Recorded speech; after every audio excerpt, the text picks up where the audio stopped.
अस्सलाम वालेकुम नाज़रीन, आप देख रहे हैं फ्लाई न्यूज़। सठारजा से आमिर जमील आराइन की रिपोर्ट के मुताबिक नेशनल प्रेस क्लब सठारजा पर एक अहम इजलास मुनक़्क़िद किया गया, जिसमें शहर और सहाफ़त से वाबस्ता मुख्तलिफ मसाइल पर तफसीली तबादला ख्याल किया गया। इजलास में प्रेस क्लब के ओहदेदारान, सीनियर सहाफ़ियों और मेंबरान ने बड़ी तादाद में शिरकत की। इजलास के दौरान शहर में बुनियादी सहूलियात की कमी, सफाई सुथराई की नाक़िस सूरत हाल और अमन अमान के मसाइल पर तशवीश का इजहार किया गया। इस मौके पर सहाफ़ियों ने गुफ्तगू करते हुए कहा कि शहरी मसाइल के हल के लिए मुतल्लिका हुकाम को फौरी इक़दामात करने चाहिए।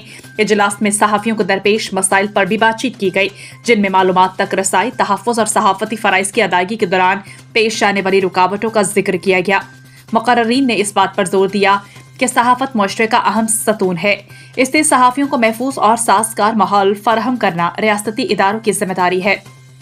आखिर में इजलास में मुत्तफ़िक़ा तौर पर फैसला किया गया कि शहरी और सहाफ़ती मसाइल के हल के लिए मुतल्लिका इदारों से राब्तों को तेज़ किया जाएगा और अगर मसाइल हल ना हुए तो आइंदा के लाहे अमल का ऐलान किया जाएगा।